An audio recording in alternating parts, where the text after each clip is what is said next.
강릉의 해안도로에서 차량 한 대가 바다로 추락하는 사고가 발생했습니다. 차 안에 타고 있던 10대 친구 5명이 모두 숨졌습니다. 강릉시가 올림픽 특구 개발을 위해 약 2조 원 규모의 민간 투자 협약을 체결했습니다. 하지만 실현 가능성에는 의문이 제기되고 있습니다. 쌍용양회의 중장비 운행을 담당하는 협력업체에 이어 정비를 담당하는 업체에서도 불법 파견 여부를 놓고 갈등이 빚어지고 있습니다. 임금 협상 문제로 갈등을 빚고 있는 도내 6개 버스 회사 노조가 총파업 찬반 투표를 가결시켜 다음 달 8일 파업 우려가 높아지고 있습니다. 시청자 여러분 안녕하십니까? 뉴스데스크 강원입니다. 오늘 새벽 강릉의 해안도로를 달리던 차량이 바다로 떨어져 차에 타고 있던 10대 5명이 숨졌습니다.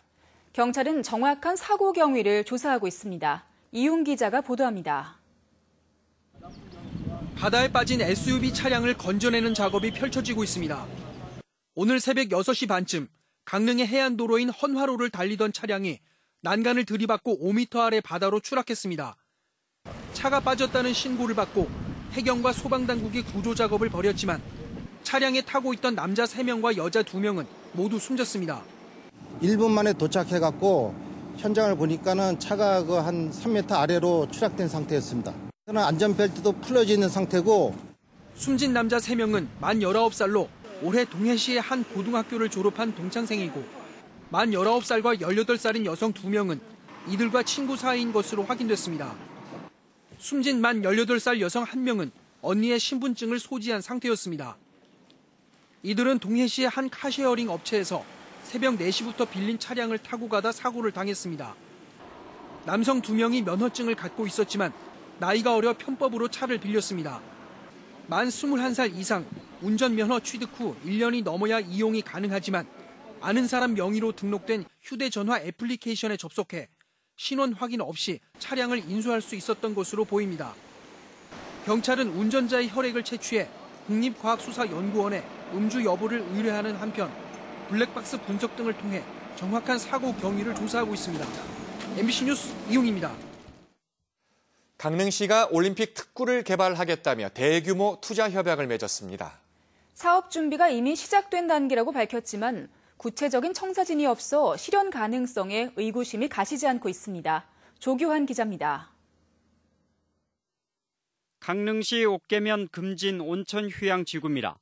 이곳은 동계올림픽 특구로 지정된 곳인데 현재 300여실 규모의 호텔이 들어서 있습니다.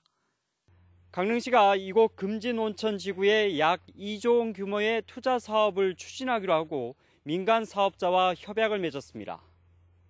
강릉시와 주식회사 영풍문고는 협약식에서 2025년까지 약 260만 제곱미터 부지에 자연 친화형 리조트와 골프장, 쇼핑몰 등을 세울 계획이라고 밝혔습니다.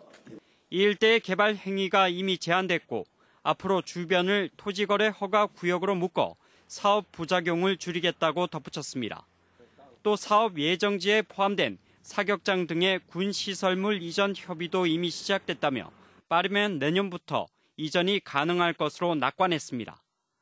내년이면 바로 착공에 지금 들어갈 수 있기 때문에 우선 허가 절차가 끝나면 사격장 이전 공사부터 바로 착수를 할 예정입니다.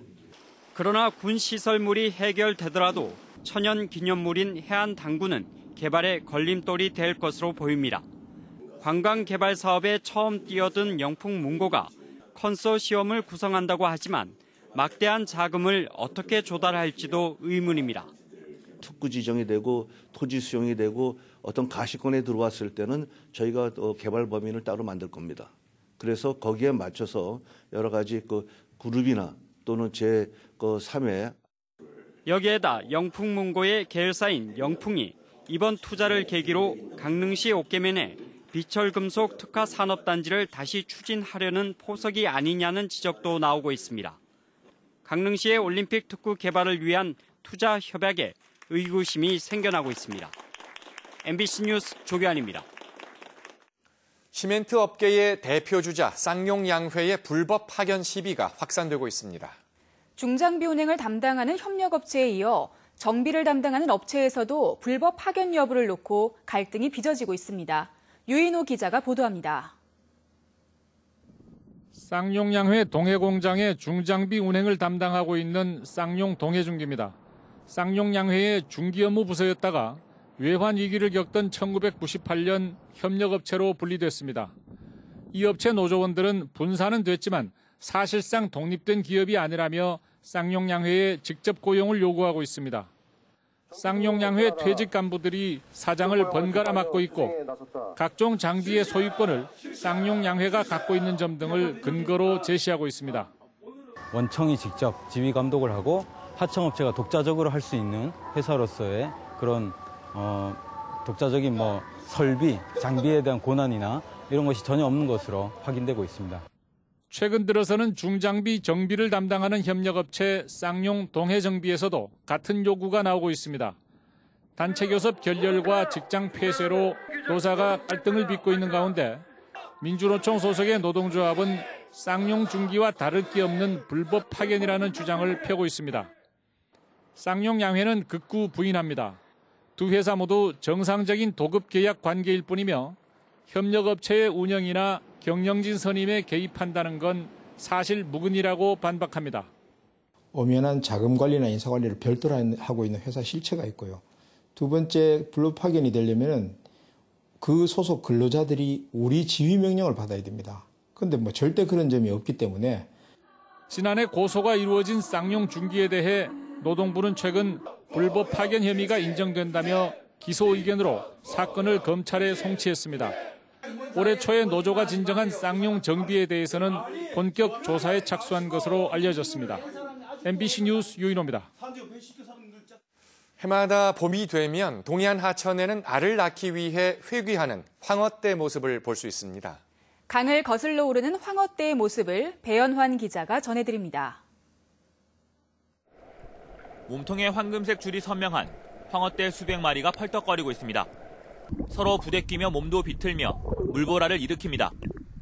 생애 대부분을 바다에서 보낸 황어떼가 봄철 산란기를 맞아 강으로 돌아오고 있는 겁니다.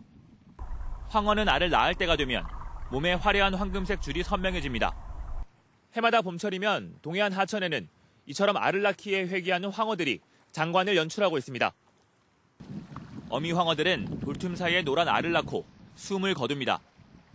부화한 황어들은 여름에 바다로 나가 3, 4년을 살고 40cm 안팎의 어미가 돼 자신이 태어난 하천으로 돌아옵니다.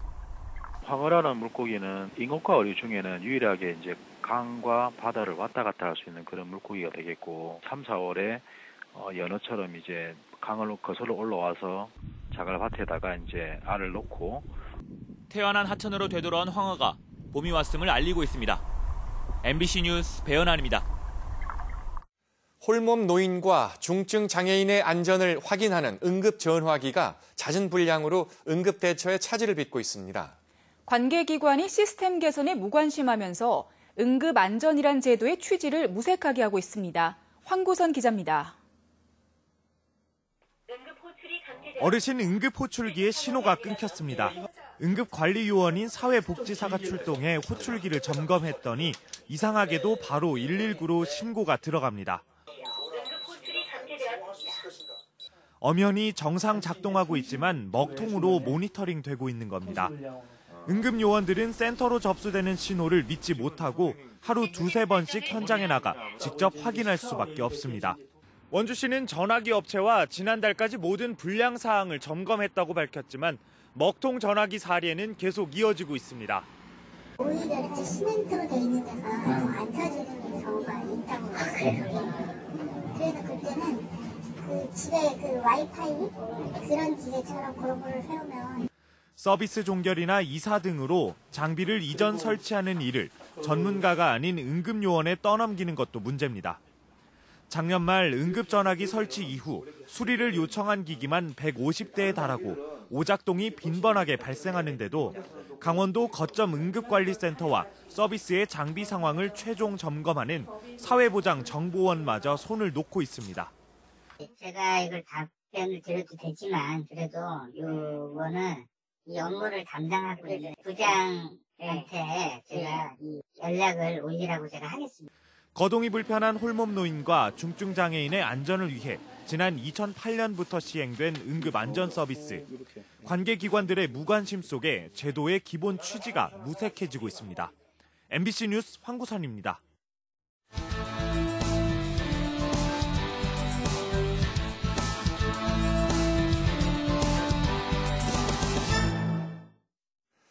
도내 6개 버스회사 노조가 총파업 찬반 투표를 가결시켰습니다. 한국노총 자동차 노동조합연맹에 따르면 동해상사고속과 동진운수 등 도내 6개 버스회사 노조는 어제 조합원 639명을 대상으로 총파업 찬반 투표를 실시해 평균 91%의 찬성률로 가결했고, 강원여객과 강원흥업노조는 오는 29일 찬반 투표를 실시할 예정입니다. 노사가 쟁의 조정을 통해 주 68시간 근무제에 따른 임금 삭감분 보전 등 쟁점에서 타협점을 찾지 못하면 노조는 다음 달 8일 무기한 총파업에 나설 것으로 알려졌습니다. 동해시 송정동에서 전력 케이블을 생산 중인 LS전선이 공장을 증설합니다. LS전선은 내년 상반기까지 400억 원을 투자해 송정 일반 산업단지 10만 제곱미터에 초고압 케이블 생산 라인을 구축하기로 하고 내일 강원도와 투자 협약을 체결합니다. 공장이 증설되면 100여 명의 신규 고용이 발생할 것으로 동해시는 기대하고 있습니다. 폐광지역 시장군수협의회가 올해 처음 태백시청에서 열렸습니다. 오늘 협의회에서는 강원랜드 협력업체 직원 1,671명에 대한 정규직 전환 문제를 논의하고 정선 알파인 경기장의 합리적 복원 방향에 협조하기로 했습니다. 또 강원랜드에 사회공헌 사업비 형태로 30억 원씩 시군별 지원해 줄 것과 함께 강원랜드 하이원 포인트의 사용업소 확대도 공동 요청하기로 했습니다. 도내 택시 기본요금이 6년 만에 2,800원에서 3,300원으로 500원 인상됩니다. 강원도는 소비자정책위원회를 열고 거리요금을 현행 152m당 100원에서 133m당 100원으로, 시간요금은 40초당 100원에서 33초당 100원으로 각각 조정했습니다. 이번에 인상된 택시요금은 시군별 택시미터기 변경 준비기간을 고려해 다음 달부터 시행됩니다. 강원랜드 주변 상인들이 카지노 영업시간 변경을 바라고 있습니다. 정선 고안사북 남면 신동지역 살리기 공동추진위원회가 카지노 주변 지역 상인 351명을 대상으로 카지노 영업시간 변경 여론조사를 벌인 결과 93.2%가 지역 상권 활성화를 위해 카지노 영업시간 변경을 요구했습니다. 또 카지노 영업시간은 정오부터 다음 날 오전 6시까지로 변경하는 방안에 96.3%가 찬성했습니다. 고성군이 청년의 권익 증진과 삶의 질 향상에 기여할 수 있는 제도적 장치를 마련합니다. 고성군은 청년 지원 기본 조례안을 개정해 청년 정책 재원 조달 방안과 지원 체계를 구축하고 5년마다 기본 계획을 수립해 주요 군정 정책과 연계할 계획입니다. 또 고성 평생 살기 프로젝트의 일환으로 10팀을 선정해 창업 지원 협약을 체결하기로 했습니다.